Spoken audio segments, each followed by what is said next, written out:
Del Rio, Texas. Rob Wade and Robert Garza.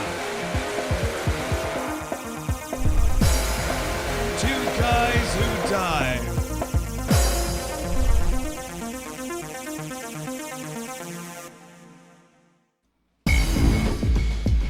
This episode of Two Guys Who Dive, recorded live for October 2014, episode 117, Fiesta.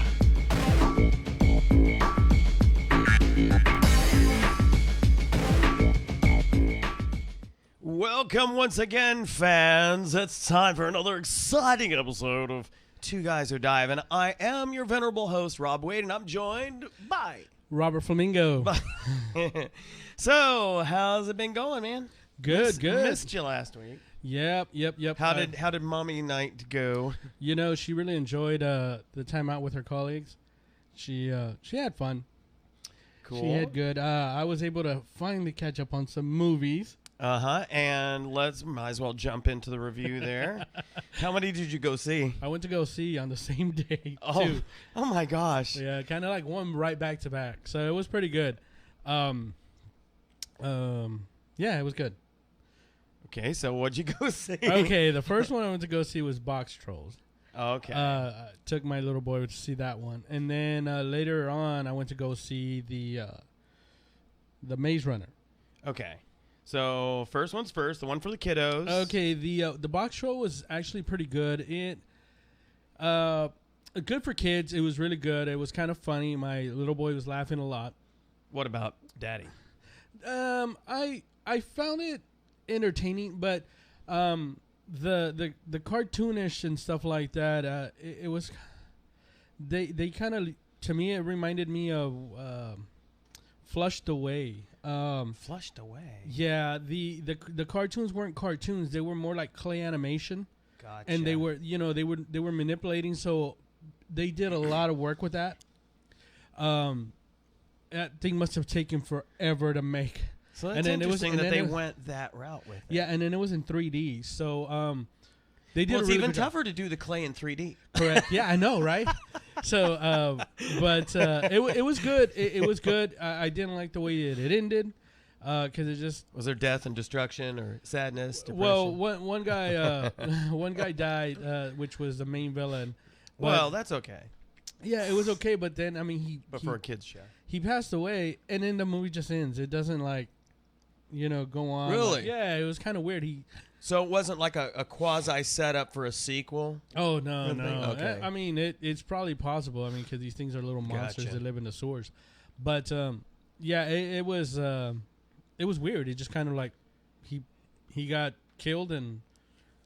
and that's it. That's all there was to it. The credits go up. Nada, no mas. Yeah, so it was kind of done kind of weird. But it was a good movie for kids. So if it's still out there and you How still... long was it? Do you recall? About an hour and a half, I would say. Okay. Better for the kids when it's that short. Yes, okay. Actually, my little boy never had to get up to go to the bathroom, so that was pretty good. Hallelujah.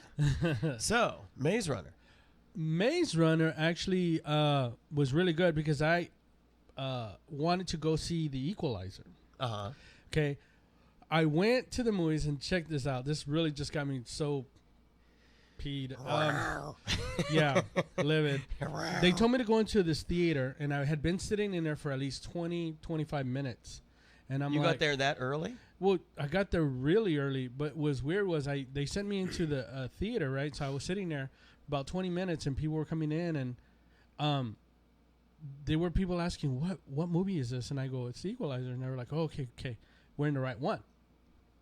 Then it's kind of like, oh no, they sent me to the wrong. They sent everybody to the wrong. Yeah. So then they were like, no, I'm sorry, sir. It's in theater too. But it's already started. No, it hadn't started okay. yet. But it was like 10, maybe 5 minutes till it starts. And it was packed. It was packed. And you would have had to sit like right up front where you're like, staring at the screen like that. And then.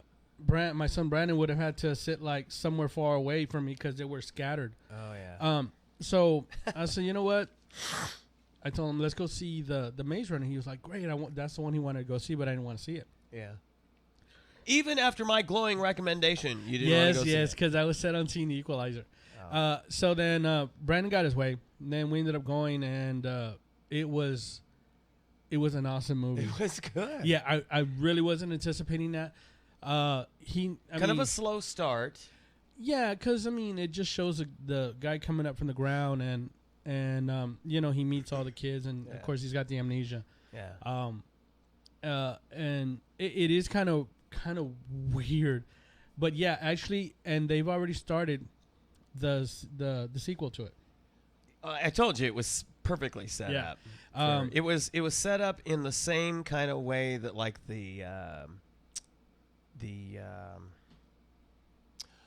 I can't believe I am drawing a blank. It's the series based on the game. The Hunger Games? No, the game. With I am totally drawing a blank, and they've been showing like all of the movies, Armageddon, Extinction, the Transformer movies. No, with the girl the Umbrella Corporation. Resident Evil. Yeah, Resident Evil. Yeah, it kind of like that. Yeah, well, they've already started, and as soon as I got home, I did some research on it, and it's called the what was God, I already forgot.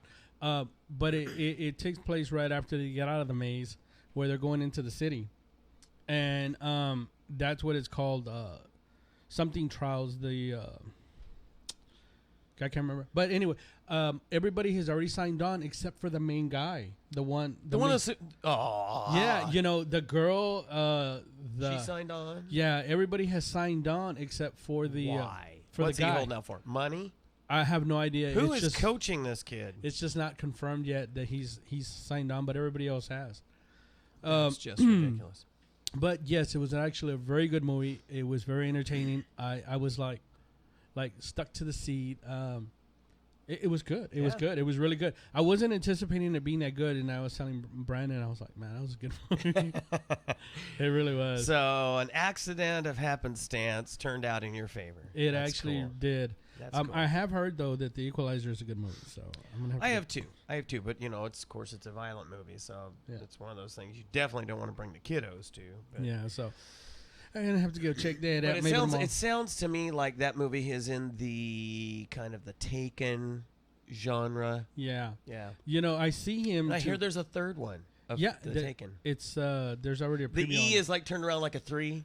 So it's Taken. The E. Taken yeah. It's already actually in pre-production. Well, no, there's already there's previews for it already. Really? Mm-hmm. Cool. He's being framed for the murder of his wife, and they're going. Yeah. No, they're not killing her off. Yeah, she's gone. They killed her. The daughter's leaving on her own, and they go. He finds the body. And, of course, the police show up, and he's being pretty much framed. Well, obviously, because he literally risked his life in the second movie to save her. Exactly, so, why? Well, and I just saw the preview yesterday. And as part of the box trolls. As part of the box trolls. No, and it looks pretty good, though. It's typical, but now the FBI, CIA, everybody's after him. I thought you said yippee CIA. No. Yippee CIA. But it looks actually pretty good, so cool. I guess we'll see. Yeah. Though the previews that I've seen for the movie The Equalizer, which of course I'm gonna see it, remind me of like the way when he walks in and he's talking, kind of reminds me of the Book of Job. Yes. The way he was there, like real, like quiet, but yet he had all this, skill. No, Book of Eli. The Book of Eli. There you go. I'm sorry, Book of Job. Yeah. The Book of Eli.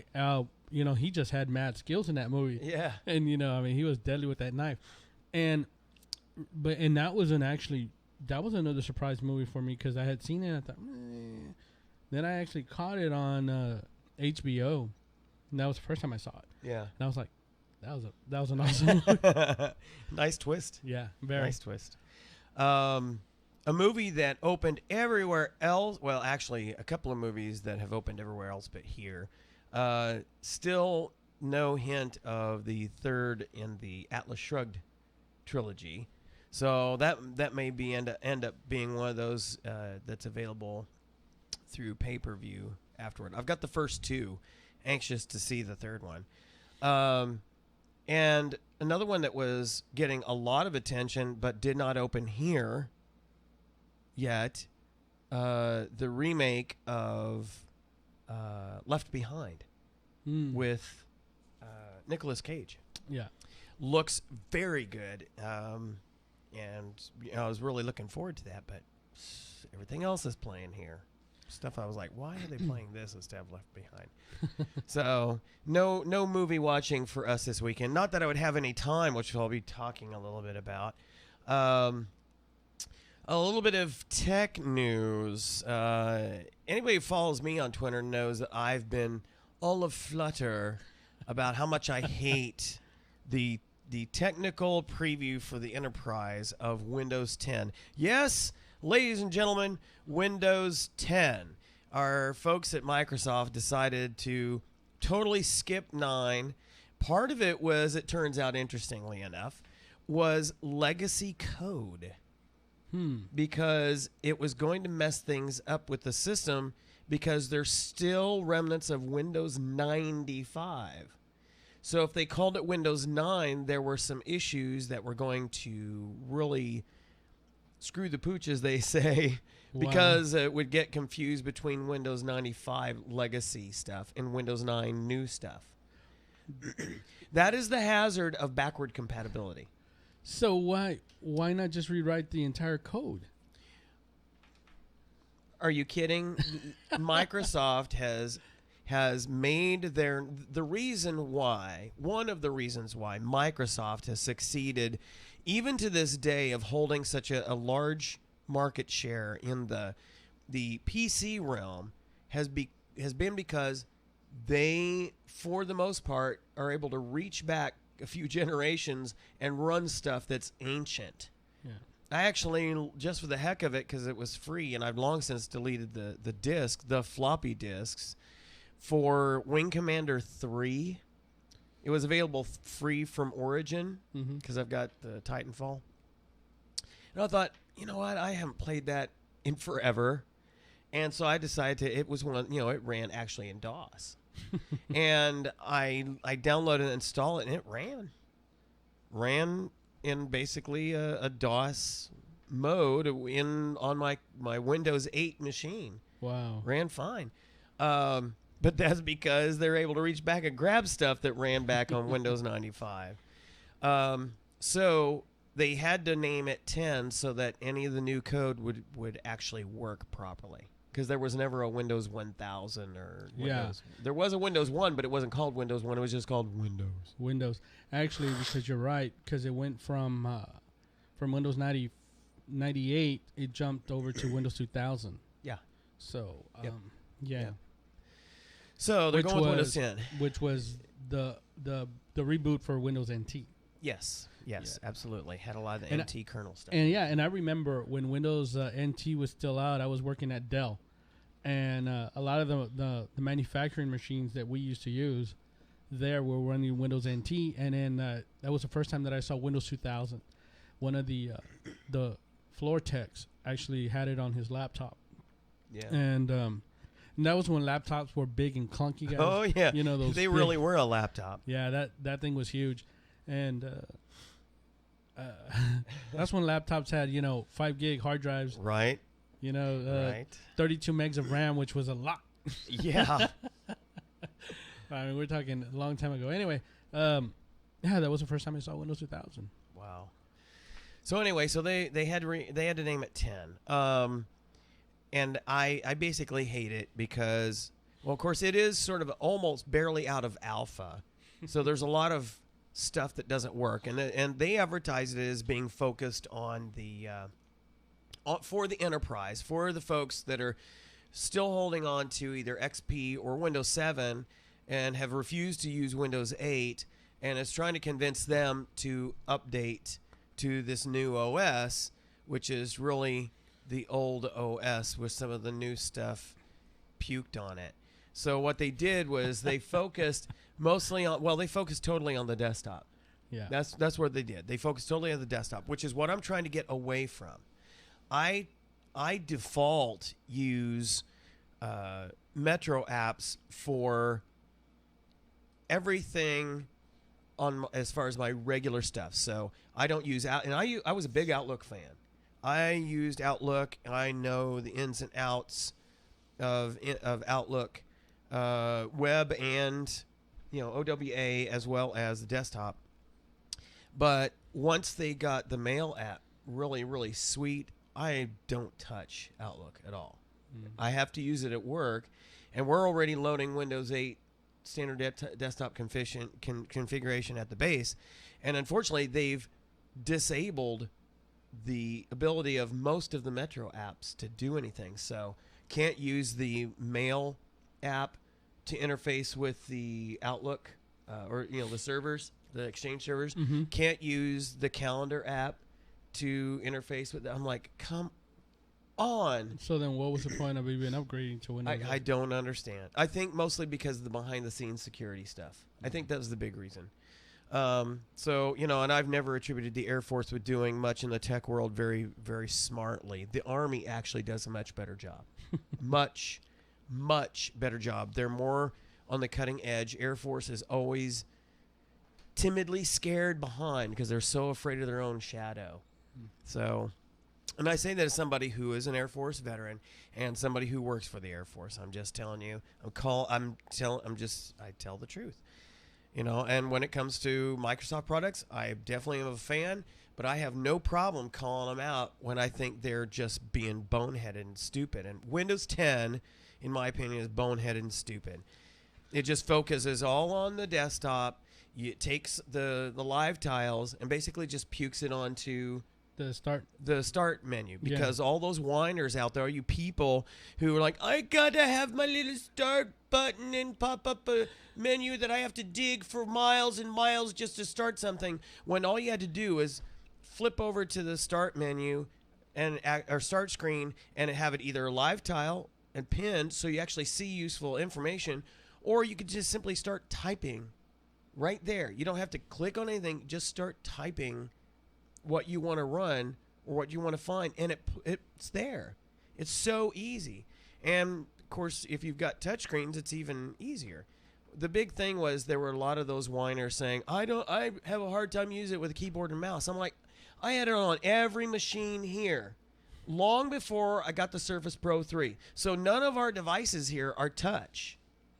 Had no problem. In fact, I loved the fact that the mouse actually in many cases emulated one finger touch. Yeah. So I got to where I use that. And matter of fact, the wireless keyboard I have here, let me zoom in. Tight shot. You'll notice that there is get my directions right. There's a touchpad here. It's 2-finger touch.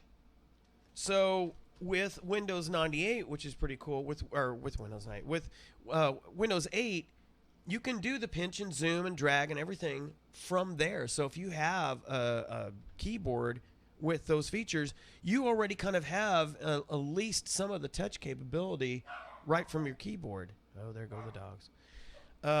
So it's frustrated me. I've been asking some various folks that I have been exchanging Twitter messages with who have been downloading it, installing it, to keep me posted on how much of that junk can be disabled to where it acts more like Windows 8.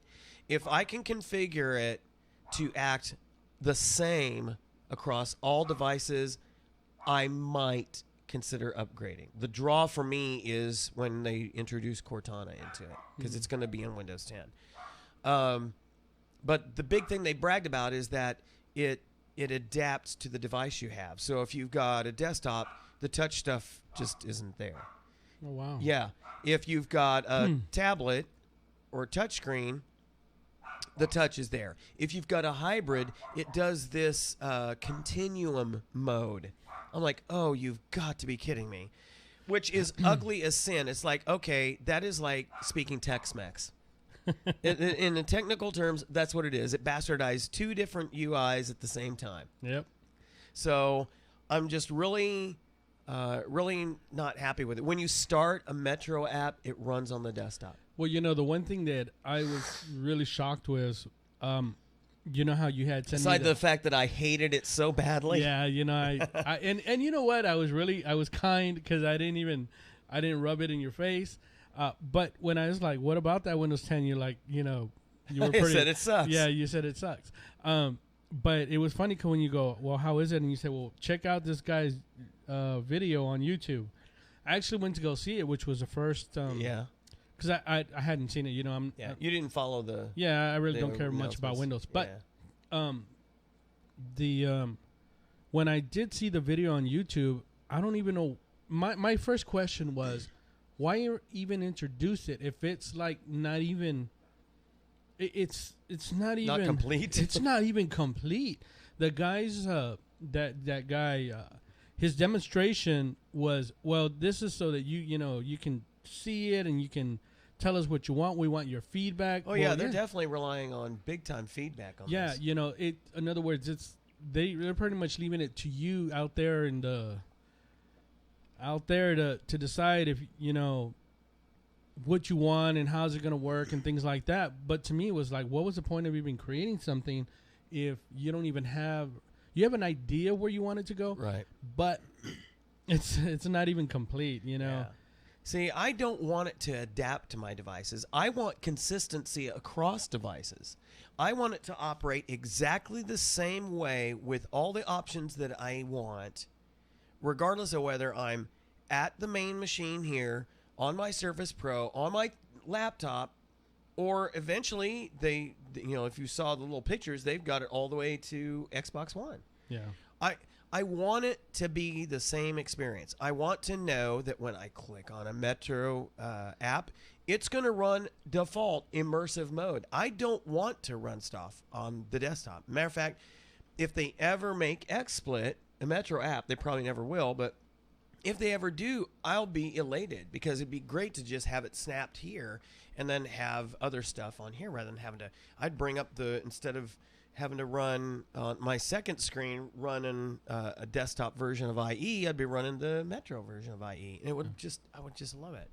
So I'm not happy with it. I'm sure there'll be a lot of you who are hangers-on to Windows XP or Windows 7, and the concept of adapting to such a wild thing as a live tile is totally foreign to you. And so it's because of you people that they're making a mess out of Windows. So I hate it. So one thing actually, don't ask for my help on Windows 10. I'll tell you go back to Windows 8. For me was I'm not really too thrilled with the live tiles because I really don't use them. But the one thing that I kind of did, like, okay, well, having to shift back and forth and stuff like that and slide it, and I guess what my perception of this is that I haven't really given it a chance because I really haven't used it. Well, because you use a Mac. Right. But the other thing, too, is I kind of did like when you go to the start menu. When you go to the start menu, yeah, you click on it and you have the live tiles on the side.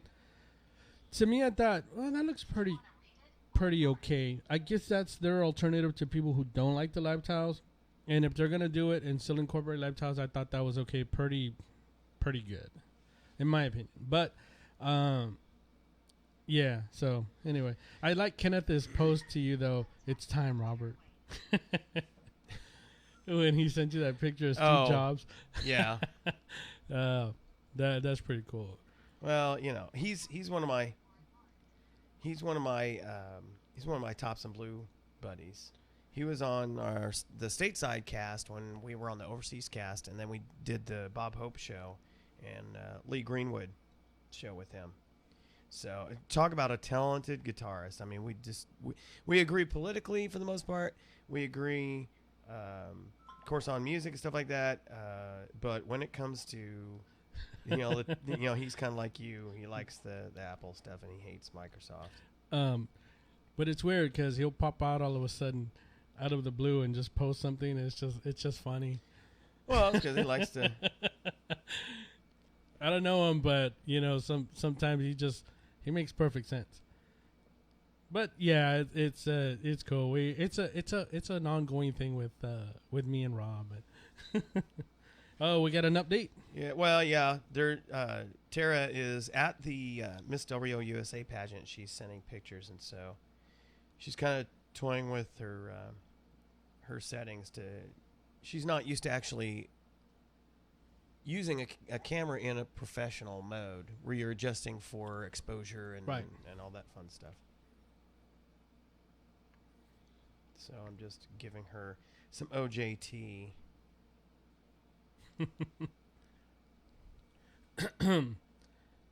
Okay. So anyway, I hate Windows 10. We'll see what happens as they go along. It's useless for me to use anyway because none of the touch stuff works. I mean, it's just, and they didn't include the Metro version of IE at all. Like, well, is this still like work in progress? Oh my gosh, yes. I mean, this is truly a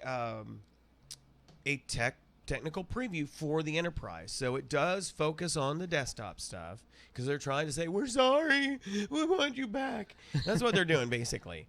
They got their tail between their legs and they're begging the enterprise folks to please upgrade.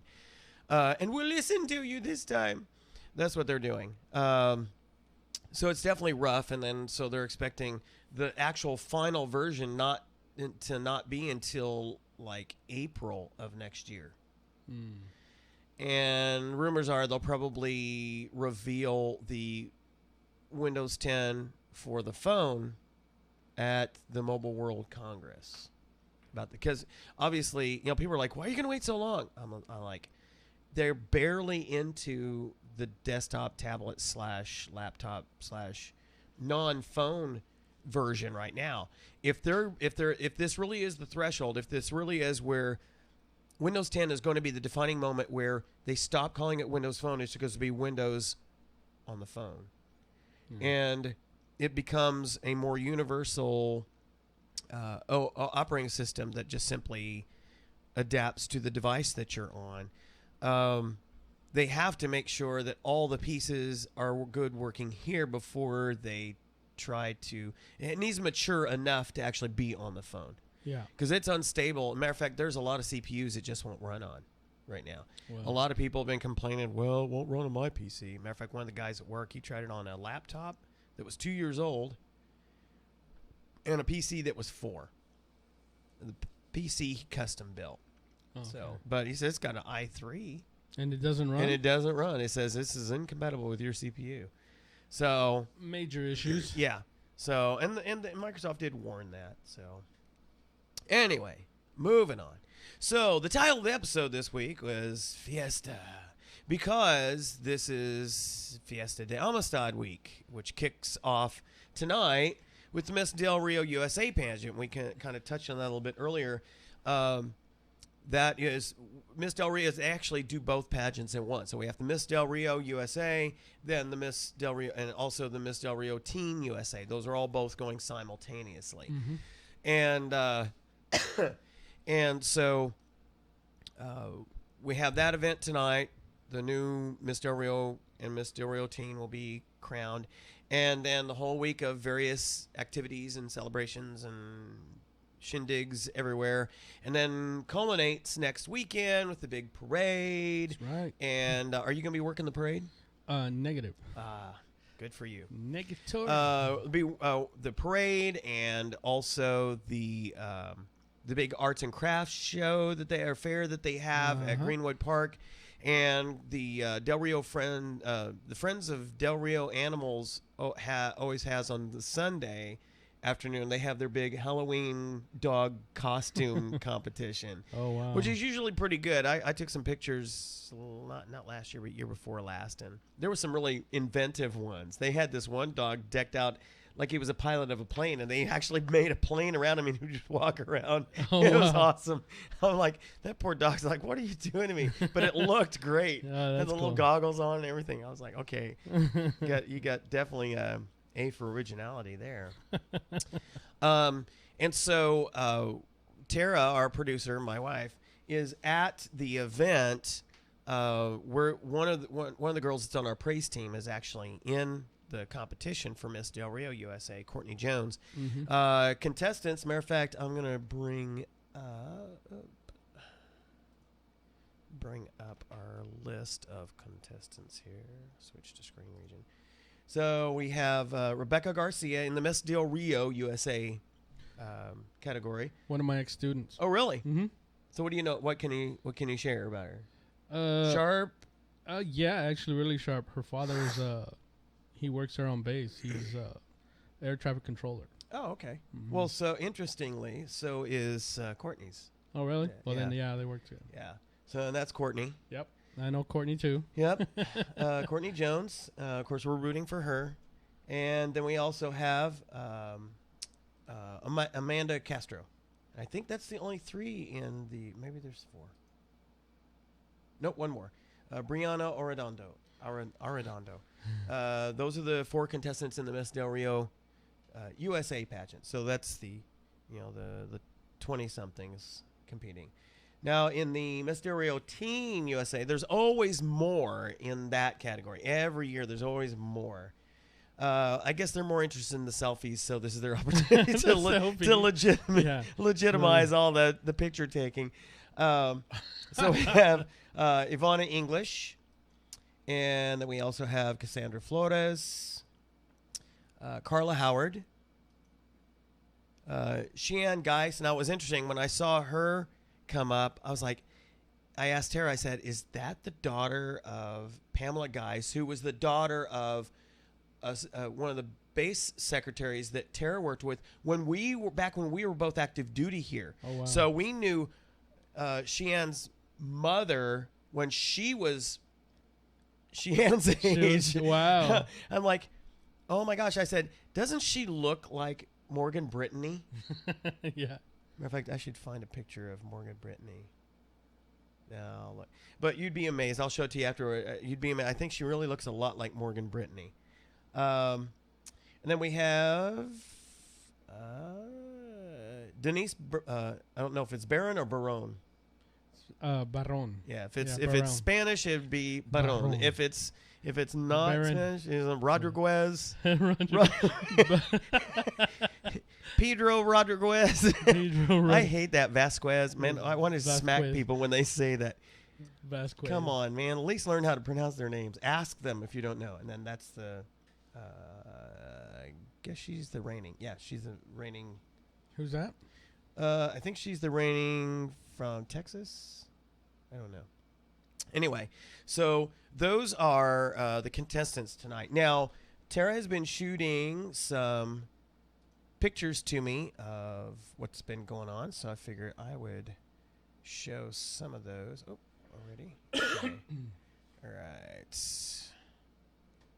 Bring that up. So that's the stage and swimsuit competition. And that's interviewing Melinda Maris, who is the reigning Miss Del Rio USA, one of the daughters of our senior pastor. If Courtney wins, this will be like the fourth or the fifth one from our church that's won Miss Del Rio USA. Coincidence? I wonder. No, maybe we just have favor. I don't know. But let's see if I can flip through some more. Another shot. I guess they were doing their little opening number there. Back through. Oh. Told her to bring the white balance down. Another one of the little entertainment numbers. That's Courtney. There we go. Yeah, I said bring the white balance down. Spotlights are always killer when you're trying to take pictures unless you work the white balance right. So, little photography tip for you folks out there. Watch your white balance. Zoom in first, then focus, then make your white balance adjustments. I always see that with like amateur video stuff. White balance is like crazy, and it's all washed out. Mm-hmm. Most of your video cameras have this zebra pattern thing that you can do, and you hold something up that's like white, and then you hit it with all the lights that the max lighting that you're ever going to use during a event, production, whatever, Mm-hmm. even for church. And then you bring up that zebra pattern, and then you back your white balance down till all the zebra patterns disappear. And it's amazing. It's no longer washed out. Yeah, It's cool. little video and photography tip there. So anyway, as we go along, Tara will be sending me photos, and then I'll quickly save them so that they interface with the OneDrive, and then I'll bring them up to show you guys what's going on. Let's see. Just a little bit of, speaking of Fiesta de Amistad, it's been kind of for the last 10 years. Yeah, last 10 years. I've had the honor of singing the national anthem at the Abrazo, which is the embrace. They do this the Friday before the big parade. And so various dignitaries from Mexico and from the United States, mostly the cities of Acuna and Del Rio, but some from their version of a county in the state and all that, come together, and we meet at the middle point on the international dam, the Amistad Dam, and they hug, and there's a wave, picture op, all that fun stuff, and they have some speeches and things like that, and the new Miss Del Rio, and then I forget what it is from Mexico that they have, the similar thing that they have. It's like their version of the Reina or some one of those. Yeah, they have their court, and they come over too, and so they all embrace everything. Well, the two countries do their national anthem, and every year they swap who gets to go first. So it's fair for everybody. Last year, the United States went first, so this year I'm sure Mexico will go first. But having said all that, I get an opportunity to sing with the Del Rio band. Oh, yeah. Their marching band. As they play the national anthem, I'll be singing with them. And always have a good time working with the director. And he and I are just like, well, here we are again. Nice guy. Bunch of talented kids. And it's just an honor to get to do that, kind of represent the country. Yeah, cool. In an event like that. So, I never assume I'm going to be asked, but I'm always excited and looking forward to it when I get asked to do it. If they ever get to a point where they don't want me to do it again, I'll kind of be disappointed, but, I understand. But it is nice to be a part of something like that. So that'll be this Friday at 4 o'clock. And you also do it during the 4th of July. No, I haven't done it on the 4th of July for a long time because they've been doing having all these different groups come up, and then I don't know who's running it now. Don't you do the Lee Greenwood song? Nope. They haven't asked me to do that in probably 5 years. Wow. Yeah. Kind of disappointed because it was fun doing God Bless the USA right as the fireworks. We hit the God Bless the USA, and then the fireworks go off. That's kind of exciting. Yeah. And Tara and I actually got to sing that song with Lee Greenwood back in 1987. That was pretty cool. Anyway, so that moves us into the final weekend, the completion of Amistad Fiesta de Amistad week. So let's see. The past few episodes, we've been talking about the sinking of the Kinta S, a 155-foot cargo ship down Port Aransas area off Mustang Island. And just so happens that I've been looking for videos of somebody actually diving on it. Nobody has posted anything yet, which has shocked me because it was sunk back on 17 September. Mm-hmm. So I was really hoping somebody would have already been diving on it, had some good, cool video. Not yet, but somebody did post video of an interior shot as the thing was sinking. Oh, wow. Which was pretty cool. So we're going to play that for you. And this is courtesy of the UT Marine Science Institute. So kudos for them for doing a good job with this. So let me entertain you. Let me put this up and switch. Here we go.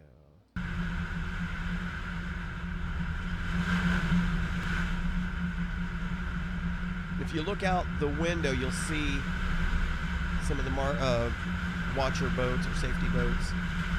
And here it comes.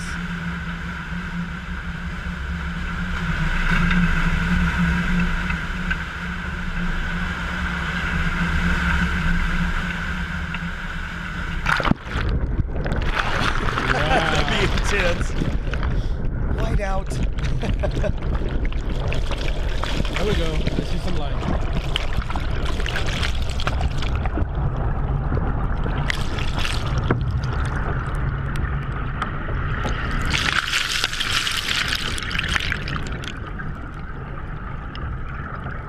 Is that a body part? No kidding, right?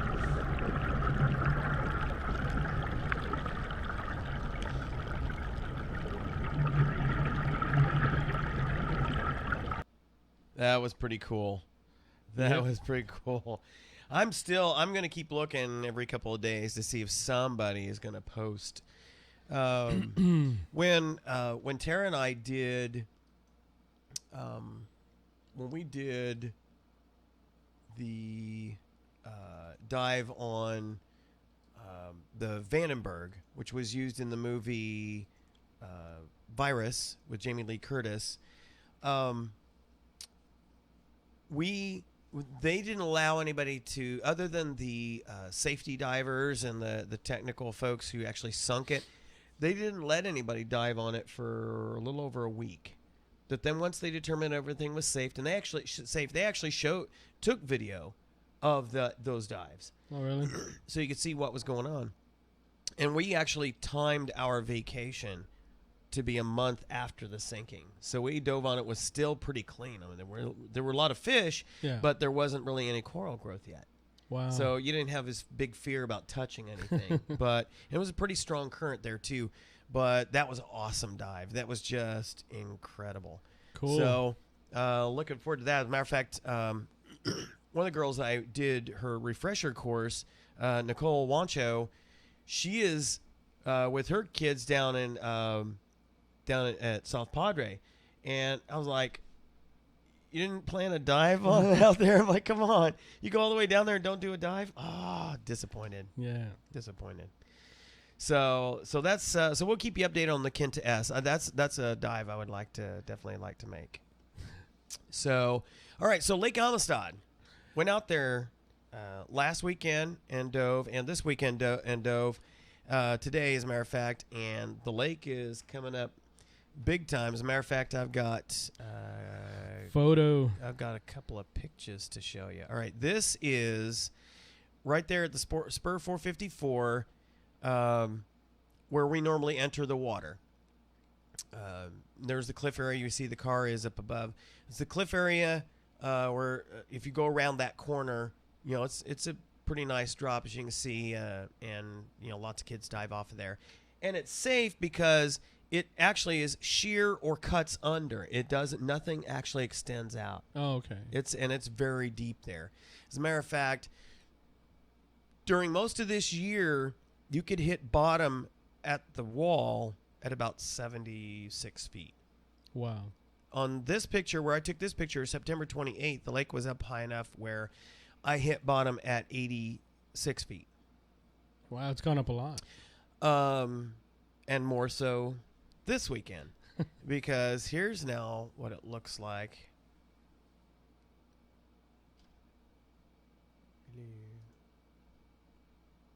That's what I should have gotten closer, and I'll go back and forth between the two. Let's go back to the first one. This picture is from today. So let me go back. So look at the shelves here on this edge. So from where the car is, you got a slight slope down and then a drop, and then another drop, and then it just kind of cascades off. Now, look for these drops and where the water level is now. You get to the first drop where you see where it slopes, and you see the first drop, second drop, and you barely get off of that and you're in the water. Whereas, so it's come up about another 5 feet. Well, about 3 or 4 feet just in a week. Wow. My deepest dive today was 89 feet.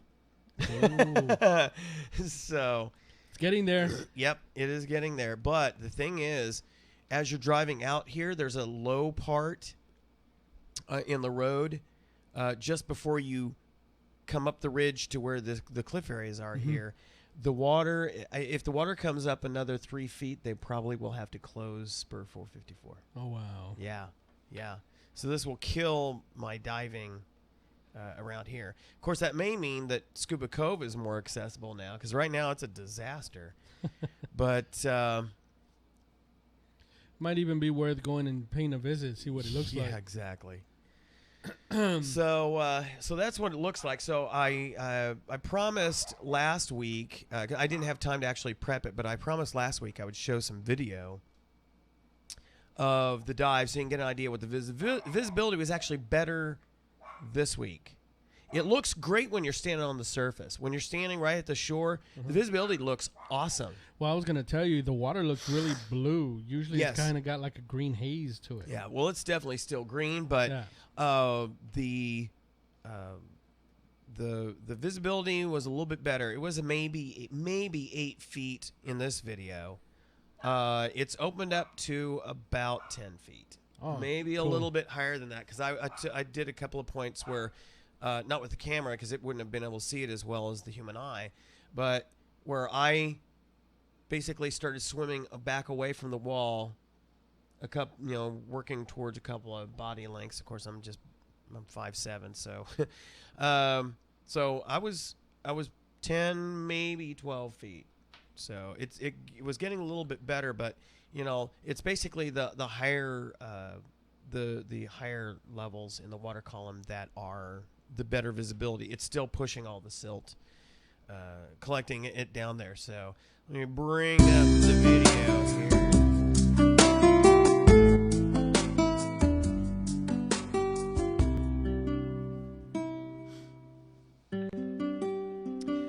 So this is dropping off of the cliff area right there, or the ledge right there where it slopes off from that water entry point that you saw. I planted my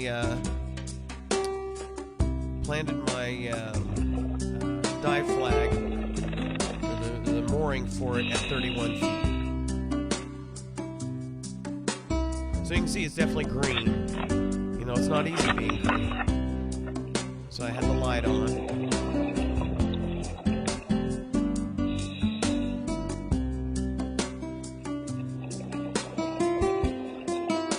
Visibility is pretty good. Well, that was, like I said, that was last week, and it was better this week. So I'll have video for that next week. Gotta watch out for the lines. Yep.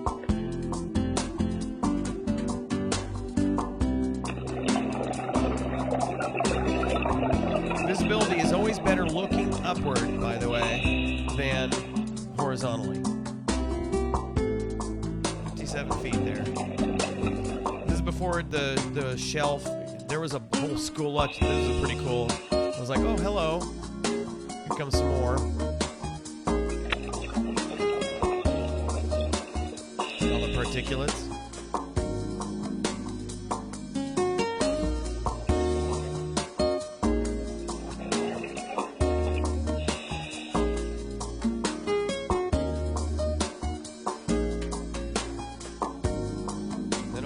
Yeah. Normally don't see that. Yeah, but that's, it's basically a whiteout situation. You see all the particulates. But the thing was, it was kind of a white, hazy silt out. This is 71 feet here. So I was dropping pretty fast. Not the typical, algae bloom kind of suspension. Selfie. With a purple hose? I love my purple hose, man. Trying to get more purple stuff.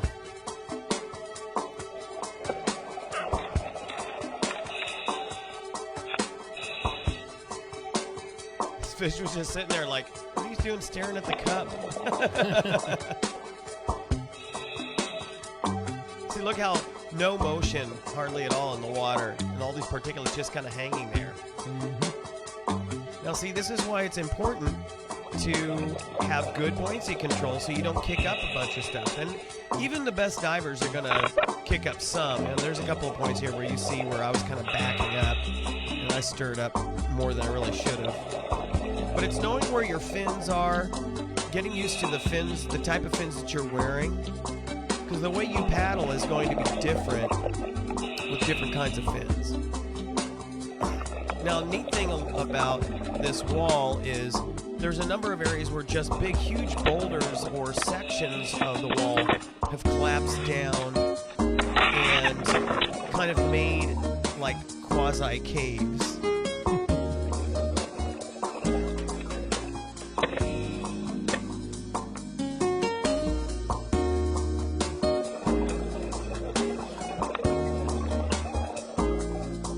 See, I've kicked up some silt there. A little bit.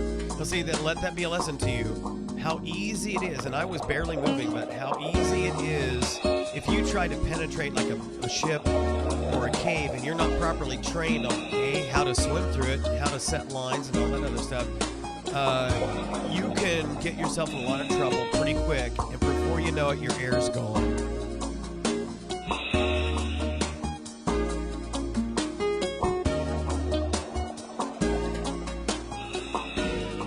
There's a number of cool formations, especially if you don't mind kind of venturing off the wall. Now the thing is about diving along here, the wall is almost, because it's pretty straight out. This I was like, okay. Hey, is that Monica's fin? You know, she lost a fin. Was it a cheap U.S. Divers Walmart fin? No. No, I found that guy's white Aqualung one that's like a $100 fin. Oh, really? $200 for the pair. And he still hasn't responded. You know, he posted, hey, if you find my fin, I'm like, and I posted because I found it that weekend, and he hasn't responded. Like, Wow. Dude, do you want this fin? I have no use for this fin. For one fin? For one fin. I have no use for it. It doesn't match anything that I have. It's white. So literally stuck out like a sore thumb. What kind of fin is it? I've got it out. I'll show it to you after we get done with the podcast. I mean, it's a good size Aqualung paddle fin. Wow. It's a nice one. Now, this formation was weird. I was thinking, is this a skull? Because look at the formation. It's very symmetrical. It almost looked like this was the top of a skull. Like calcified or fossilized or something. And then I found this. I'm like, I'm keeping that, even though that was a cheap U.S. Divers one. It was actually a little bit nicer. And if I ever run into somebody that lost theirs and teaching a class, I'm like, okay, I got a free fin. So I wanted to give everybody an idea of what it's like down there when because of the overhangs and everything, they go pretty deep into the wall. So there's a lot of rock above you. If you don't have lights on, this is late afternoon. Yeah. So, you get plenty of sunlight, but it's dark. You need a light of some type.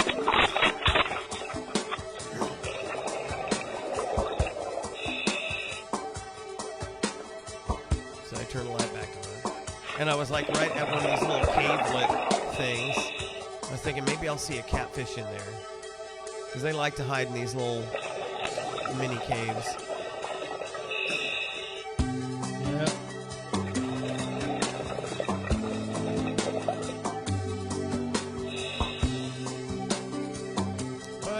Alas, no cats.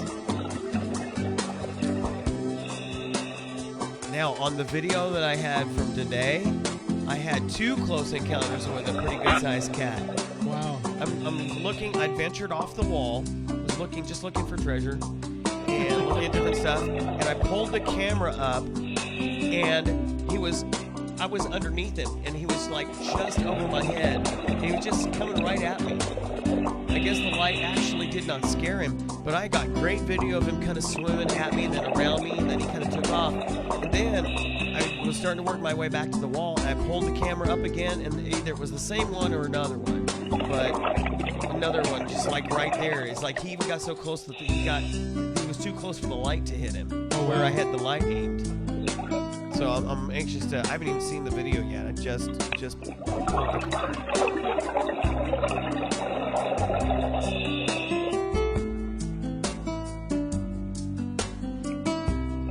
That's an awesome wall right there. Yeah, it is. And all of it's like this. It's just beautiful. Now, this was a cool formation. This is sort of at like a 40-degree angle over my head. I wonder what the abyss looks like right now. I'll bet it's awesome.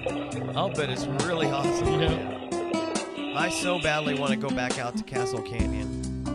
Because as much as I like this wall, Castle Canyon's many times better. And it's deeper.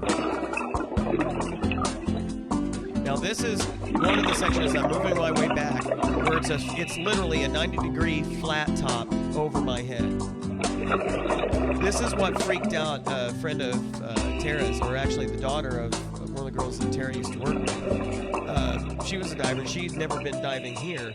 So she came down a few weekends ago, wanted to dive out here. Well, we got underneath here, and she kind of freaked out a bit. Oh, really? Because she thought she was in a cave. I'm like, no, I wouldn't do that to you. But you are in an overhead area. But if you just turn around, look at the wall, and just turn around, you see that you've got a clear shot out. But it is kind of disconcerting when you fall in the wall and all of a sudden, bonk, look over your head, and it's flat.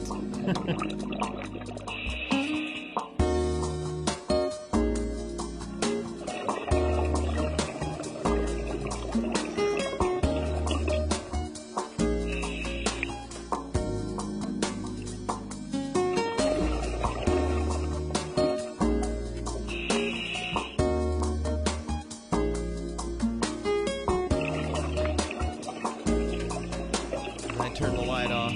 So I'm shallower here, and we're out from underneath the overhang. So now you can get an idea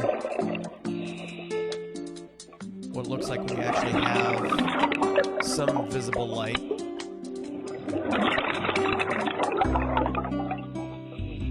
Interestingly, I found out that this camera, the Sea Life DC1400 Pro, when you first start your dive, or when you're shallow enough, I'm not sure how it knows, but when you're shallow enough, you can go into the easy setup and you can tell it, are you taking pictures and video on land, or are you underwater? And then if you're underwater, you choose, are you going to be shallower than 25 feet or deeper than 25 feet? So it adjusts the filter that it puts on it. The camera does? Yes. Oh, that's awesome. And then it asks you, are you going to be going without any lights? Or are you going to have the strobe? Or are you going to have the video light? Or are you going to have both? If you say I'm going to have all the lights, then it puts no filters on, because the assumption is you're going to properly light anything that you're going to take pictures or video of, so it's not going to adjust it. So it's actually as you see it. But if you tell it you're not using any of the lights, and depending on shallower than 25 or deeper than 25, it applies either a light filter or a heavy filter to compensate. And so, but I found that past a certain depth, and I haven't found that magic number yet, but past a certain depth, you can't change the setting. It will not go into the setup. If you go shallow enough, it'll let you change it. Really? Yeah. So I need to look that up. But today's dive, I was taking similar video, and I was doing my safety stop, somewhat deep, almost 90 feet. There I found my way back to my mooring line.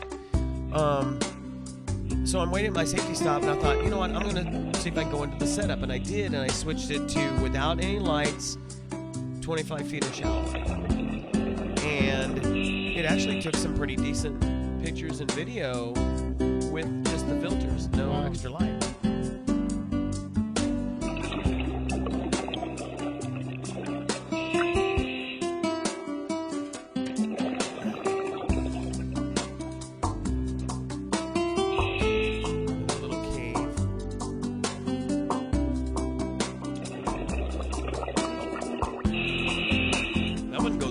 I couldn't even shoot the light far enough in there to see what it was.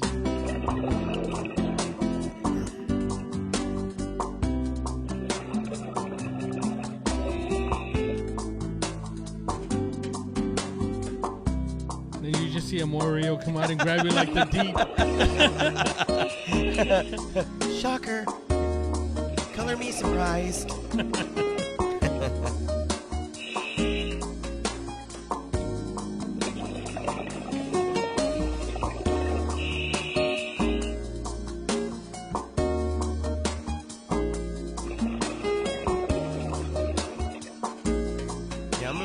Pretty good clip here.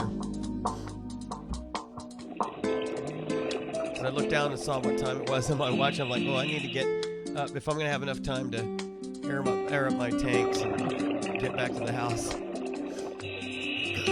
Because when I'm down there, I'm just having such a great time. Just it's so easy to relax that until my computer beeps at me telling me, oh, you're within 10 minutes of your max time at that depth, I'm like totally oblivious. I mean, I'll just look at my air. That's what I'm really concentrating on is my air. Because usually I'll go through my air quicker than I reach a saturation point. But the more relaxed you get, I still had plenty of air. At this point, I still had 1,000 PSI. Well, I had never heard my computer beep until that one time we did the abyss dive. That was the first time it ever beeped at me, and I was like, okay, it's time to go. Hello. Hello, 140 feet, it's time to go. Beep, beep, beep, beep. Well, I'm just glad for that alarm, though. Yeah, well, when I saw that I had 2 minutes. 2 minutes. 2 minute warning. The 2 minutes at that depth. That was enough for me. Yep. Okay, so that's what it looked like last weekend. The visibility was a little better this weekend, and I'll prep the video. Like I said, I haven't even had a chance to. I got back to the house to view it just in time to fire up the grill, get dinner going because I was starving, Marvin. And then Tara was getting ready to head out to. She was getting picked up by Jennifer to go to the Miss Del Rio USA pageant, which I am shocked she has not sent me any other updates. I should text her and say anything new. Because it's a little after 9. I told her, I said, we'd keep the updates coming if... when you mentioned earlier about, buoyancy control and stuff like that, know, it's it's a skill and it can be developed. And Absolutely. it's very important that you do that because it's difficult to keep, that silt. I mean, you can just put your hand and stuff and... Especially out here. Yeah, it brings it up. I mean, like when we dove in Bon Marais and stuff like that, you can touch the bottom and it'll silt up a little bit, but then the current takes it away real quick. Yep. So you don't really see it. And besides, it's like crystal clear over there. I mean, I think the only time we've ever dove in Bon Marais when the visibility was horrible was when they had like 4 classes going on, remember? They had new students everywhere, and they were, frailing around and that was pretty interesting there, but yeah. And we haven't gotten to go there at all. Of course, you haven't got to dive other than just that one class. Yeah, I know. Gotta do something here pretty quick. I'll tell you. I was out there with, in this dive that you saw in the video, I was out there with my 3 mil Farmer John, kind of a core warmer. So it's sleeveless, zips in front. I love that. And after 51 minutes, I was a little bit chilled. The water temperature was 76 at depth, so like Balmarais. Today, when I stuck my toe in the water, I thought, because especially since it came up, I thought, okay, it came up quickly, and we've had cooler evenings. Matter of fact, this morning I got up, I was like, I need my jacket. The water temperature is now down to 74. So 2 degree drop in just a week.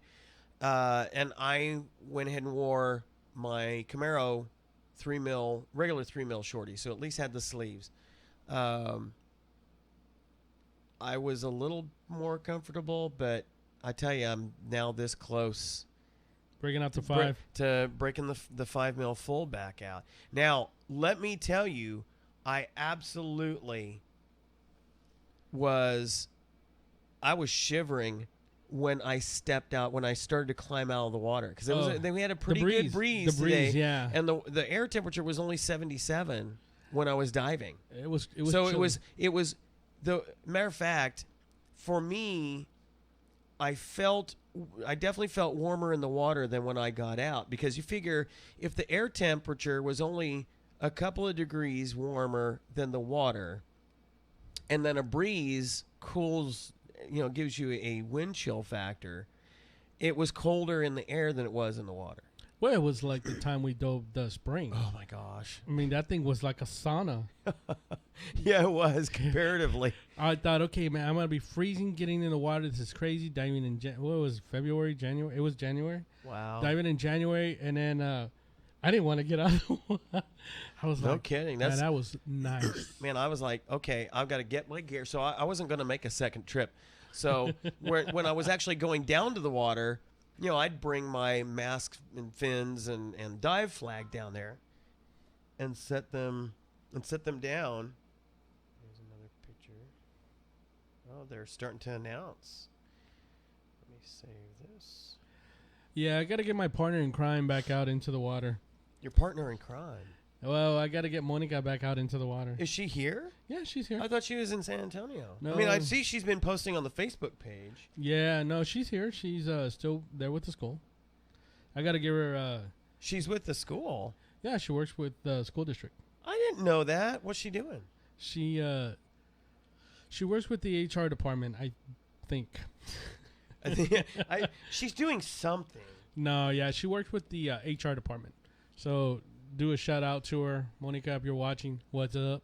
Yeah, we even check the chat room, see if anybody's in there. Nope. Nope. Let me manage some stuff here. So, and of course now she's got kid number 2, right? That she's yes, yeah. The little baby Julio. The baby Julio. Yeah. All right, so they've announced. Oh, we got a winner? No, not yet. Second. Oh, okay. So let me throw this picture up here. Screen region. So the second runner up was Ivana. That one. Who got? Ivana.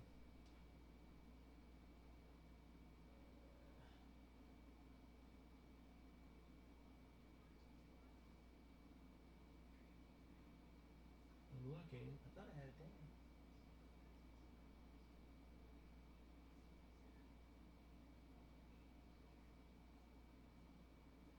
Okay, I'll say that was second runner-up for Miss Del Rio Teen.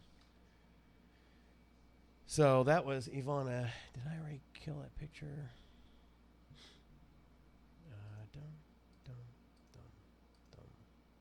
That's the second runner-up in the Miss Del Rio Teen USA. So, who will they be announcing for the first runner-up? Who are the contestants? Well, you only have a few, right? You don't have. Well, the Miss Del Rio Teen, because they'll do they're doing the Miss Del Rio Teen announcements first. Then they'll do the Miss. Actually, I think. Well, I say last. The last time we participated, which I've got a video to share, actually wrote a theme song. For the Miss Del Rio pageant. Wow. Back when the Nettletons were running the program. I wrote a song, and actually our vocal group, Music Magic, recorded it or actually performed it as part of, become a regular thing. And I actually have a video from 1999 of doing it. It never occurred to me to approach the current pageant organizers to see... Donald Trump? Yeah, to see if they would be interested in including it. Wow. I'll be playing it here a little bit as soon as I'm hoping we'll hear some news. Well, while we're waiting, why don't I just go ahead and play that video? No, we don't want that one. Here we go. This is from the Miss Del Rio USA pageant, 1999. You don't see us sing it. We're up on one of the little set pieces, and we're actually singing it. Here we go. This is when Michelle Rosignol won it. All right.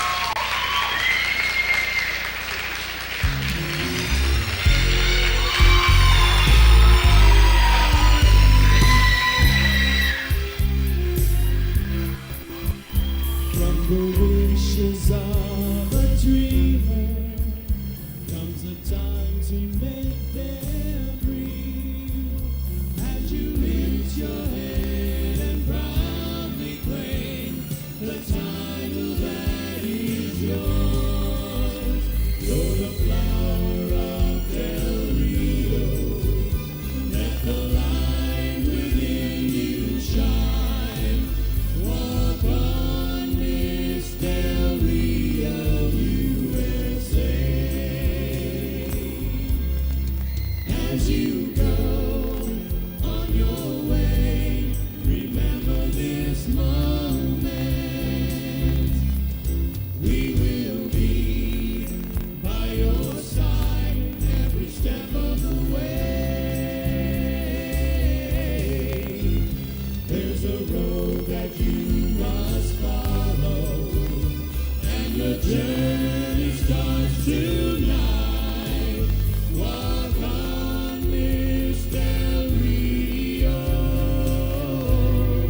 USA.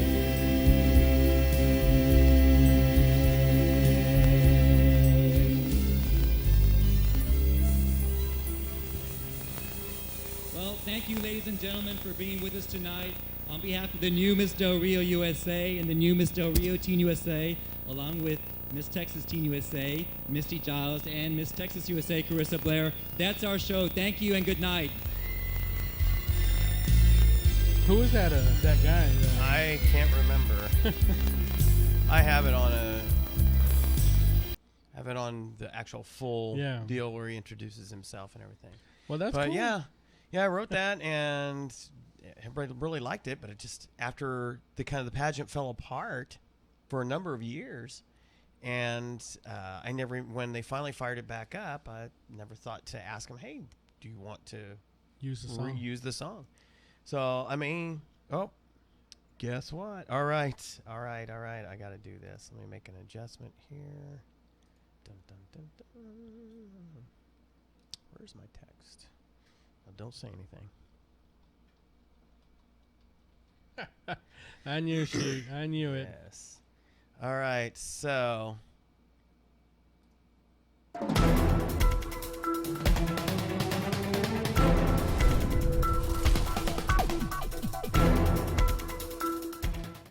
This just in. The final tallies are in, and we have a new Miss Del Rio, and it is Courtney Jones. So, Yeah. Grace Community Church maintains its consistency of producing some really, really exemplary young ladies as Cool. role models for the city. And the Miss Del Rio teen is Carla Howard. So let me see if I can find the pictures here.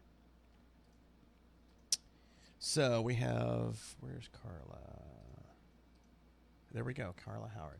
So that is the new Miss Del Rio Teen USA. Cool.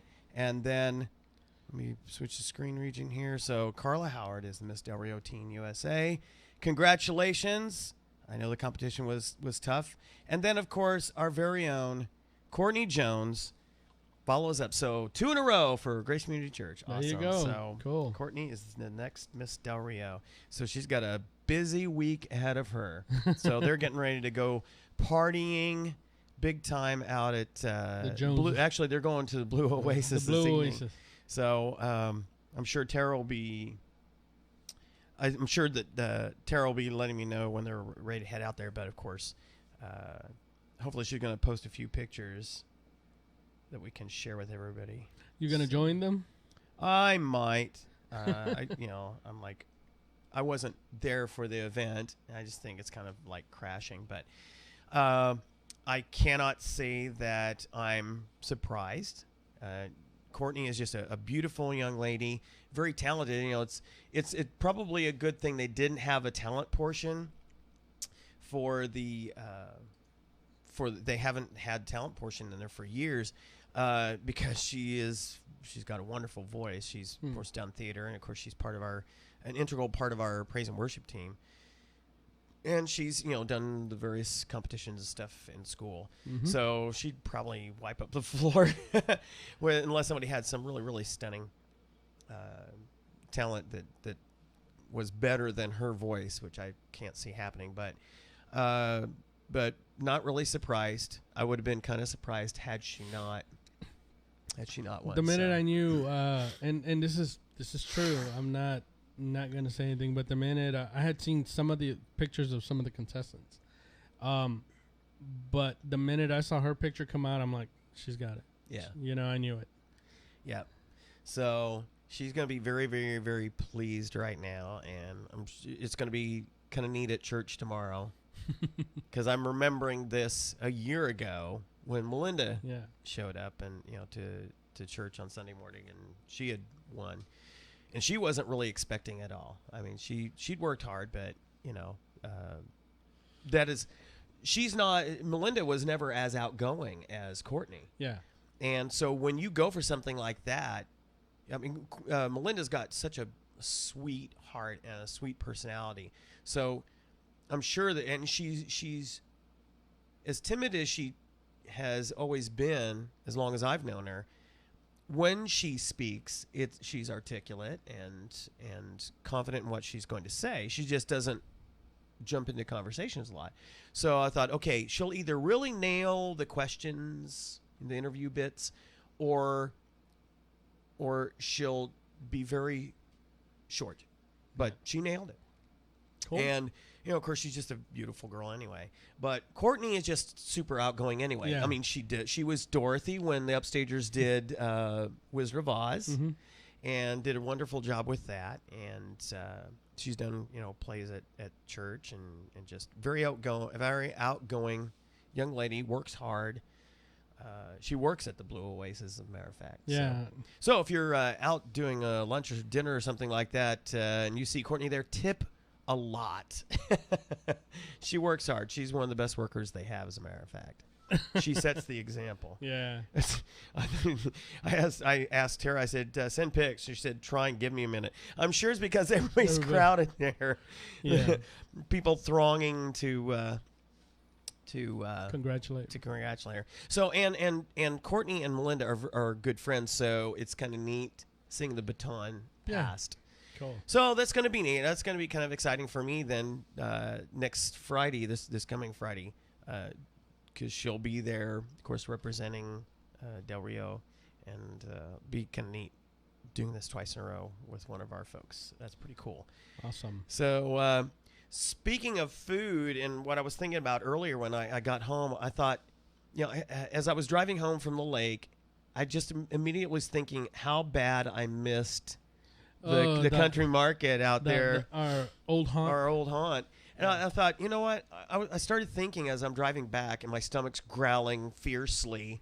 I thought, okay, so if I had to pick, I guess I can get rid of that. Again, congratulations to Courtney Jones. It'd probably be easier to see if my shirt wasn't blotting it out. So, if I had to pick what my preferred post-dive meal, it would have to be grilled hamburgers. For me, it's just I thought about pizza or and different things I like a lot, but after a dive, there's just nothing like charring up some hamburgers and slapping them on. Matter of fact, ideally, a very well done hamburger on a sesame seed bun with lettuce, barbecue sauce, and no cheese. Although I could eat it with cheese, I just don't prefer. It sticks to my roof of my mouth. And some serious amount of onions. So, making me hungry. Yeah, no kidding. So that's basically what I had, minus the onions, because I wasn't gonna. I was like, I'm not gonna hurt Scuba Bob's feelings by breathing on him and having the room smell like onions. No, it's cool. I don't mind. So, what if you had to pick your favorite post dive meal? Wow, that's a tough one. Physical, I mean, when you dive, you come out hungry. So, having eaten a light lunch and then going on a dive, coming out, I remember our old haunt when we used to go and eat the hamburgers. Country market, great stuff. Awesome. The only thing was I'm not big on Angus beef. because of the taste of it. And that's what they used to serve there was Angus hamburgers. But they were delicious. Yeah. For me, I would honestly have to say, and this is because going back, I guess either grilled hot dogs. On a grill, or I would have to agree with you, hamburger. I would have to say the hot dogs would be my number 2. Yeah, because I remember when we dive at Balmoral, since there's no restaurants there, you have to grill up whatever you're gonna eat. Yeah. And usually, we don't want to. We pack kind of light. So I'm going back to that, and the hot dogs are like the bomb when you're just taking and the hamburgers. Yeah. Hamburgers. Yeah. For me, the lettuce and all that, just give me some pickles, some mayo, and a bun with some ketchup, and I'm good to go. I'm good to go, and some barbecue chips. There we go. Man, I haven't had any barbecued potato chips in a long time. We've been kind of. Here we go. A couple of pictures here. Let me bring them up and save them to the one right. Oh, awesome. Good job, Tara. And we get the first runner-up. Oh, who was first runner-up?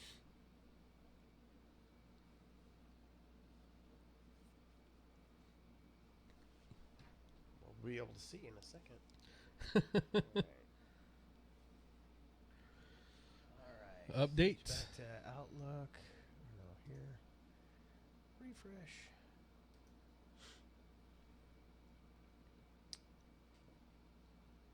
There we go. I just love how fast that is. All right.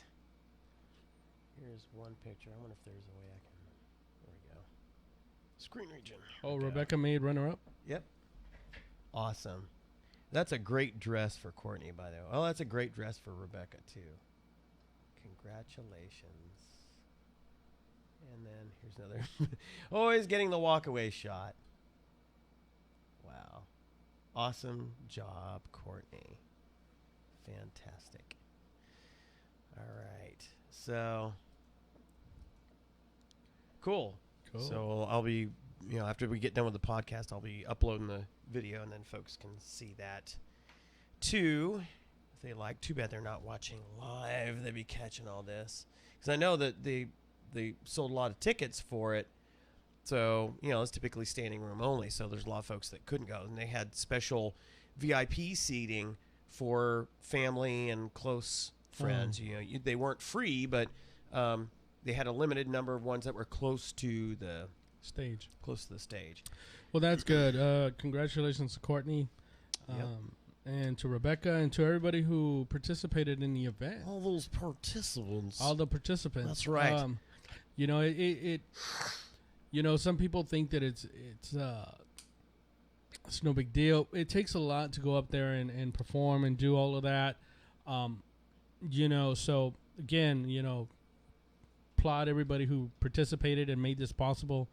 Because without participants, we wouldn't have anything. So, right. Just awesome job. She done good. She's gonna be really flying high as they go to the Blue Oasis, and then of course the local pageant folks will give her a huge itinerary of things, because she's got to. Matter of fact, I'll probably see her in a few of the different circles that I am involved in, because I do the national anthem and a number of different things like the Memorial Day and Veterans Day and that kind of stuff. So, and a lot of times they'll have the various queens of this, that, and the other there. Yeah. So we'll see each other in the various official capacities. It's pretty cool. Cool. Real quick, and I mentioned earlier at the beginning of the podcast that very, very, very busy week. It's been very busy at work. No evenings free for me, because aside from doing praise and worship at church, I'm also part of a contemporary Christian band called Living Water Sound, and we do a number of different events during the year, some local, some out of town. We got a big concert coming up Sunday evening, as a matter of fact, that, boy, I tell you, talk about something that just kind of, even though it's in my calendar, it just kind of snuck up on me. I didn't realize with all our practices, oh my gosh, that's this weekend. Because it just, you just have no time. But let me switch to, here we go. So we have a number of names here. If for those of you who are into the contemporary Christian realm, you have surely heard of the group Salvador. Mm-hmm. And the front man, Nick Gonzalez, he's kind of doing a little bit of a solo thing right now, but he's got some of the band members from Salvador working with him. And so it's kind of like a pared down version of the group. He's going to be headlining. Oh, cool. So I'm looking forward to that. I love their stuff. If I could actually pull off with the band, with our praise team, doing some of their Spanish stuff, I'd do it in a heartbeat because it's just fun to play. And then V Rose, she does more of the kind of electro pop kind of dance type. Style of contemporary Christian. And then I have not actually heard Spec before. And then also Harmony, Harmini, is also going to be there. We've worked with him on a number of different gigs before. He's, a number of originals. He's a white rapper, but he comes from, his history is he's had some dark stuff. Yeah. And to see what God's done in his life, it's kind of like turned 180 degrees and launched.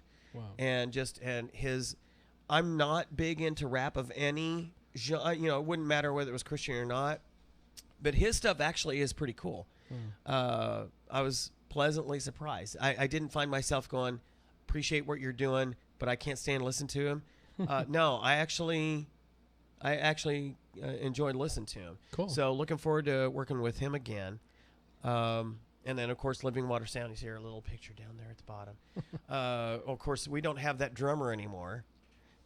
The guy on the far right in that picture, we don't have him anymore. He took a job in Florida. And so for the past year, I've been the drummer. Yeah. Which has been kind of fun but challenging because I still have the vocal parts I have to do. So because I do all the harmony parts, background vocals on stuff, and a couple of leads here and there when we do the praise songs. But having to spin my chops back up to do that and sing. But fortunately, since I already knew all the songs, it wasn't like they had to teach me how the drums went. I just had to get to where my hands and feet were doing what I knew what was supposed to be going on. So, when you stop playing drums for a while, you never completely, it's like riding a bike. What a cliche. You never completely forget it, but you lose the tightness. Oh, of course. And so, but it didn't take me long, as much as we were playing and practicing, for me to get spun back up. And it was just getting singing well. It's one thing to be singing and playing piano. But when you're moving, when you're moving, I'm just moving two hands. Yeah. When you're playing drums, you're moving 2 feet and 2 hands. 2 feet, 2 hands. And in hands. some cases, I was actually playing keys and drums at the same time. Oh, wow. I wouldn't call it really. Robert Pierre. Yeah, really. We had some songs that, our Rich Morneau, who's the leader of our band, and he writes the originals. There are certain songs that we're just so used to the keyboards and strings having a very significant part, especially in the beginnings of songs. Hey, is there any way you can start on the keys and then switch to the drums? That's pretty drastic change where you said because I let go and it stops, and then having to switch. So I literally worked on the songs where I had to do both. So we'd have the keyboard right up next to the hi-hat. Oh, wow. And so I'd have the drum throne turned around to where I could work the sustain pedal. So I'd be playing the piano chords stuff here, and then with my foot, I'd be hitting the kick and then moving over to the hi-hat. Oh, wow. Oh, sorry, I didn't mean to scare you. And playing the chords, and then when it needed to fully transfer, and they had the guitars were, hey, what were you sleeping out? Our foster dog was sleeping on the comforter. Oh. We had piled in there because we needed to wash it, but we needed to get all the other wash done. Come here, you're making a lot of noise. So they would be carrying enough of the music where I could just let off or just hold the sustain pedal on a chord and then reach over and grab the drumsticks and then Start up. So go out playing the drums in earnest and singing while doing all this. And it was so funny. Rich would say, hey, I hate to throw more on you, but could you this? I'm like, I've only got one set of vocal cords, 2 hands, and 2 feet. How many more things do you want to task me with on this song? I think I've expended all I can. That's it. You have reached the limits. We can do all things through Christ, but even he only had 2 hands and 2 feet. Yeah. So, it took him 7 days to create. That's right. You're wanting me to do all this in one. So, no, sorry. So, so we've been working with a new drummer. This will be our first actual event with him. Cool. So we've got, as a matter of fact, we had a pretty good practice last night. So Sunday, right after church, where everybody's bolting, because we all go to different, well, not all of us. The drummer goes to Livingstone, I go to Grace, and then the rest of the guys go to Del Rio Christian Fellowship. So we're all bolting to DRCF where all the equipment is, and we're going to do a quick run through top to bottom of everything and then pack it all up and head over to the Civic Center. Wow. So, again, if you happen to be in the Del Rio area Sunday evening, tickets are free. Just go out to the Civic Center. Doors open and that's right there on Veterans Boulevard, just before you get to the mall. 6 o'clock Sunday evening. Bring some friends, and you're going to see quite a variety of musical styles. I mean, Nick Gonzalez, he does a lot of like praise and worship type stuff, but definitely the heavy Latin influence, and I love the stuff that he does. There's been a couple of songs of his that I've wanted to do so bad. And then V Rose, definitely if you like more of the electro pop style, she's got that in spades. And then Harmony, if you're into Christian rap, he there's not many people that I would say do it better. If he gets me to listen to him, he's got something going on. Cool. And then Living Water Sound, we've got a number of your very well-known contemporary Christian here in a lot of churches, as well as a number of our originals. So we're more in that center contemporary Christian, the typical AFR style stuff that you'll hear. So you're gonna hear something that you like. Wow. If you're into Christian music at all, you're gonna hear something that you like, and just a lot of talent on the stage. It's a very, very, very packed evening at the Del Rio Civic Center. So starting at 6 o'clock Sunday evening. Here in Del Rio, Texas. So encourage you all to come out and check it out. So cool. All right. So let's see. I think that pretty much runs us out of our list of things to talk about, unless you can think of anything else that was burning. Take care of. Nope. I think we covered everything. Well, let's hit some administrivia real quick. All right, so next Del Rio Dive Club meeting, 16 October, 7 p.m. at Rudy's Restaurant. And, of course, dive classes are done for the year as far as planned, but I could be convinced to do them by request. But let me tell you, as the temps, both air and water, are dropping, you're running out of time to really get a class in if you want to be comfortable at all. So Otherwise, you're going to start talking about wearing the 5 mil, 7 mil full with the gloves and everything. And that is not fun to do a class in, let me tell you. No, not at all. If you need air fills, just check out Mike McCarson at the Broke Mill RV Park out on Highway 90 West. Just before you get to the new loop, and you'll see the construction going on where they're trying to finally extend it over Highway 90 and have it trail off into the estates out there. Give him a call. Give him a heads up. So he knows you're coming, because he doesn't man that thing all the time, because we just don't have that kind of traffic here. So give him a call at 830-719-2935. And also, I've mentioned a number of times that my wife and I volunteer every Monday night at A Pet's Wish, which is the local pet rescue center here. And I cannot stress enough how much help they really need. It's tough when you go in there and the dogs need fed and watered and their crates cleaned up and the pens cleaned up and just taking care of administrative stuff. And there's just so many animals there that need help, because people do evil things. They abandon, they abuse, and they neglect them. And A Pet's Wish does a great service by volunteering to take care of these. Take them in, make them healthy. I mean, we've seen some really disastrous things. A cat was brought in where somebody, and they nicknamed him Bolt, somebody had shot him with an arrow. With one of those, like a crossbow type arrow. Yeah. Where they have the bolts. And it was sticking out of it. They'd shot him in the face, and it was sticking through the nose, just under the eye sockets. Fortunately, they were able to. The vet was able to surgically remove it and sew up the area, and the cat is fine. But that was a miracle right there.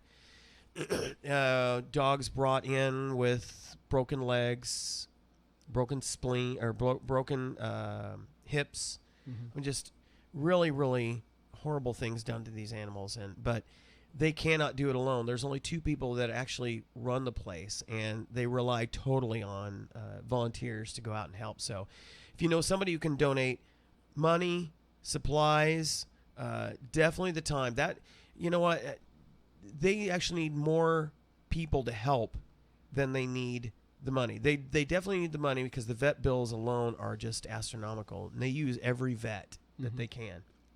And they need foster parents for some of the animals too, but they really need people would be able to do one morning a week, one evening a week, would be a godsend. So please think about it. If you're in the Del Rio area, contact A Pet's Wish. They're on Facebook. They have actually a page that they use just for the volunteers to access and coordinate. So yeah, give them a call. They really desperately need your help. We need your help. When it's just Tara and I there, it's a long night. Yeah, it's a long night. If you want to get a hold of us, like a couple of people did today, like how can we find out about you guys? I said just go out to our website. Just check out delriodiveclub.com, or better yet, that's where we put more of our showing semi-static stuff, just more information. But if you really want to interact with us, just go out to our Facebook page. Again, look for Del Rio Dive Club, and you'll see stuff posted. I posted about going out on the dive today, and unfortunately had no takers, but had somebody who said, well, if I was here, I would do it. But and you can send us messages through Skype, because now they also do the messaging thing. So just look for TGWD, stands for Two Guys Who Dive. If you want to converse with Scuba Bob, and there he is right there for your viewing pleasure, just send him an email, scubabob821@outlook.com, or follow him on the Twitter. Just look for @RSGarza435. What are the chances of you being able to get Scuba Bob 821? I'm gonna try it. I think it's that would be pretty cool if you could. Yeah, I think it's time. I gotta change it up. See if you can do it. Like I finally changed my email. Yeah. Yeah, because sequestration messed me up. No, I'm just playing. I actually, you know what? I never thought about. I was actually thinking about creating or changing my my username through Twitter. Right. But I don't think it's possible, so I'll probably have to create a new one. But I'll have to do that. You would think with all the neat new features that they're trying to add with Twitter, that they would make that feature capable. Just set like an alias or something like yeah, that. and so we'll see. Yeah. But yeah. And of course, if you would like to send me email, just send it to robert.wade@cetifox.net. Or you can follow me on the Twitter. Just look for @RobertCFP, stands for Ceti Fox Productions. And I'll be happy to follow you back even. Not like stalk you or anything. But follow you back. Yeah, definitely. I saw a comedian do a routine about that. It's like he was just going to the same place as this woman. It was late at night, and she thought he was chasing her. It was like, oh, you think I'm chasing you? We're just going to the same place. We're going to the subway. So it's pretty funny. But once again, we'd like to congratulate our good friend, Courtney Jones, for doing a wonderful job and representing and being the fine young lady that she is. And she congratulate her on being the 2014-2015 Miss Del Rio USA.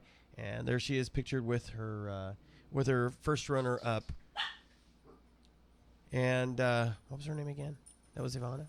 No. Carla. Which one? The runner-up. The runner-up, that's Rebecca. Rebecca Garcia. Yeah. And that's funny. You said her dad works out at the, so that those are two dads that are going to have something to talk about come Monday morning. Yeah, that's going to be interesting. So supposedly he's a air traffic controller here at the base. And interesting, the combination of the colors they're wearing, very patriotic. Oh, very. Yes. Yep. Well done. Red, white, and blue. Well done. Well, red, white, and blue. Yep. White thins. You seen a commercial? You've seen that commercial? Wheat thins. Wheat. Say wheat. Say wheat thins. Wheat thins. Wheat thins. That was wheat thins. Wheat. You almost had me doing it too. Wheat. All right. As always. Yeah. We have a blast here. So, well, listen. It's a shame there wasn't anybody in the chat room. Maybe they were actually all at the Paul Pogue Theater. We would hope, right? Watching the pageant, but we were including stuff about this just in case. I got another message.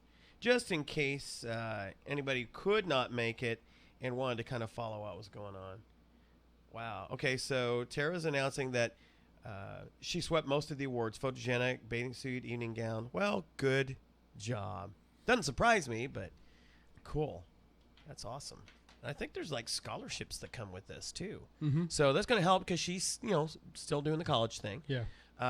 So congratulations. So she's walking away with some loot, but then she's got a very busy schedule up, coming up this year. I think the schedule is going to be overwhelming. Grueling. Well, of course, her good friend Melinda, who was Miss Del Rio, just passed. I'm sure she's going to be sharing with her. Okay, here's the things to look for. Good luck, girl. Here are the things to look out for. So that's cool. Let's see, one more picture.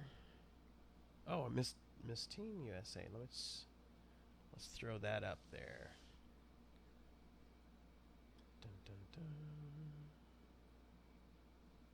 Be nice if I could actually see. See, so when you get older and you have to wear the reading glasses, which is. Normally I don't have to if I'm not wearing contact lenses because I have no problem focusing up. When people get older, they normally have a problem focusing up, close up. They get farsighted. Yeah. But I have severe nearsightedness, but because of what they do to correct for my nearsightedness, it creates a farsightedness. It makes me less able to focus close up. And there's Troy's daughter Michelle towering over Courtney. Let me show these. Let me switch back here. So we show just a last couple of parting shots. Wow, that was quick. Yep. That was smoking fast. All right, so and the Miss Teen was Carla Howard, right? So let's bring that picture up. Hit it when quit moving. Quit moving. There we go. That's a good shot. Let's switch to the screen region here. All right, so there's Courtney. And there's, you may remember Troy McGonigal, who has guest hosted on the show a couple of times. This is his stepdaughter. Towering over Courtney. Courtney is a very short girl. She's taller than Tara when she's wearing heels, but not. She's probably my height, maybe a little shorter with heels. Of course, she wears like the really tall heels that you get a nosebleed. And then there's the new Miss Del Rio teen. Congratulations. All right. So that finishes us out this evening. Have nothing else to report. I'll let Tara know that we have done our due diligence and shared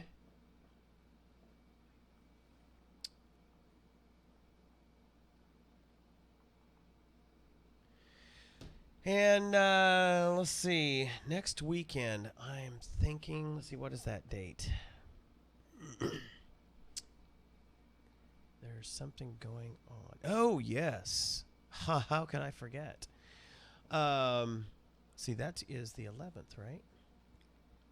This is the 4th. So we're going to have the parade. We're going to have all the stuff going on. Yes, that's the 11th. No podcast next Saturday. Why, you might ask? We were just kind of talking a little bit about the Upstagers because Courtney was in. She was Dorothy in Wizard of Oz. We are having our annual membership meeting where we do a couple of big things. Of course, it's a good excuse to party. So there's lots of food. Insane amounts of food, but also we elect new board members because we're board run. Mm-hmm. It's not monarchy. It's not a dictatorship, and it's not mob rule. We have a board, so we'll be electing a board, and also we announce the 2015 season. The Upstagers do 4 shows a year. We kind of partner with like the Whitehead Museum and the Brackaville theater group often for a 5th show, quasi. But as far as our official season, we pick 4 shows. The Upstagers, we do 2 comedies, usually fairly small as far as cast size. And then we do a small musical, and by small musical, it's typically a small cast. And then we do one big musical, the big show. That's the one that we go in the hole in every time. Oh. The other shows help us break even. Okay. Yeah. We rely on, of course, season tickets, and also we rely on. There's a number of folks in town who give donations to help us cover the cost. It's insanely expensive to do, especially the musicals. The bigger musicals, especially if the newer they are, or if they happen to have just gone through a revival on Broadway, the royalties that they charge for some more pictures. Oh, this, of course, with all the family.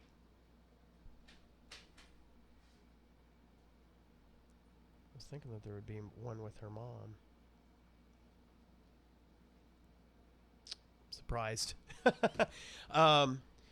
The royalties for doing a big musical are insane. As a matter of fact, usually that is the most expensive thing that it costs us to do, even above cost of renting the theater, which, contrary to what a lot of people think, we don't own the Paul Pogue. The Upstagers don't own the Paul Pogue Theater. We rent time in it just like anybody else. There are a lot of people that actually have thought, well, you guys, it's your theater. No, it's not our theater. It's the city's theater. It's actually donated with conditions to the city by the Prudes. They basically said it must always be a live arts venue. You can't make it into something else or get rid of it. We'll give it to you under that condition. Wow. If you stop using it for that, it reverts back to the estate, I guess. So, so we rent time in there, and that costs a lot to rent theater. If you're just going to use the theater, it's X amount. If you're going to use the lights and sound, or the lights, well, actually the lights and sound, because we use our own boards and stuff where we plug into their amplifiers and speakers. Right. It costs you even more.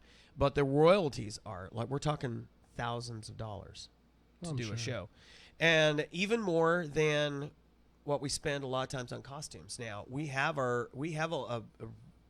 big repository of costumes that we've had made or purchased or just acquired through, for just like street clothes for characters for different periods. A lot of thrift stores come in handy. But when you do a fancy show, like let's say 42nd Street, you have a lot of showgirl type shows or Guys and Dolls. That was Guys and Dolls was an expensive show because it's very colorful. And even though you have the typical, pinstripe suits with the fedoras and stuff, but we had to go wild on the color. So you couldn't just go the subdued black and white pinstripes type stuff. You had to go with the purple and the green. And so we had a lot of those guy suits made, and all the girls' costumes we purchased for the showgirls. So those shows just get insane in the cost. And so we have to make money on the other shows to help break even. So we'll be announcing next Saturday. Now, I was towards the end of for several weeks, we have a reading committee that kind of starts to pare down the potential shows. Mm-hmm. And I normally don't like to participate in those because Tara and I really have not we don't do a lot of shows anymore because it takes so much time to work on them, and we're so busy with everything else. So it's got to be a show that I absolutely have been dying to do. And so I'm like, I don't want to be in the reading committee because I'll only be championing shows that I'm passionate about, and I'm going to want a big part in them. Yeah. So it's not fair to influence, in my opinion. Other people would have no qualms influencing them that way. But they're just like, hey, let me put my shot in there. But towards the end of the reading, they kind of had already started to pare them down. But the issue is we have a number of our core people who are leaving the area. Oh, wow. Matter of fact, Fred Brockwell. He's got family now up in Oregon, Washington State, somewhere up in the Northwest. And so he's looking at, grandkid, being up there. Wow. So, and he's been doing this since the 70s. He's been doing this. He founded the Upstagers. So he said he'll come back to direct the big musical. And of course he sort of said, I'm only going to give you a couple of choices as to the musical, that I want to direct. So that pretty much limited that. And then Ben Graff, who has also been a mover and shaker for the last several years, has been lead in a lot of shows, directed a lot of shows. He's moving away. So prior to him coming on board, I directed a lot of shows and kind of wanted to back away from that. Well, now they're basically, we need directors, and we know that you've got your scuba classes. We know you've got all this. Is there any way you can be involved? And I don't want the Upstagers to go away. I don't want them to dissolve. So I'm willing to kind of break my own rule to do this. So I got in the tail end of the reading committee, so I know which shows they're going to do, but I can't say anything. Is there any that you want to do? Or that absolutely. well, let me rephrase that. The shows that ended up on the ticket, for sure, there's one I want to be in. It's not one that I've been dying to do, but reading it and looking at the music and everything, I'm like, yeah, I would be willing to do that, especially when it's very difficult to get people to be in the shows or work the backstage or work the tech crew. It's so tough to get people involved in the shows. I wish we could draw more people into the Upstagers, but it's very challenging. But and then I have agreed to direct one. Oh, So cool. I'm definitely going to this next season, I'm going to be much more involved than I normally am. So I'll be for sure directing one, and I can't even say that because it would give away. It would give away. So I will share that in the podcast after. Oh, okay, cool. So next weekend. So all that to say, we will not have a podcast next weekend because yours truly will be part of the big meeting / party. So we'll be announcing the season and electing boards. I am not going to be on the board. I'm not going to allow myself to be nominated. I'll vote for somebody else to be up there, but I will not. I absolutely am not going to be. I've done the board thing, and it's a lot of work.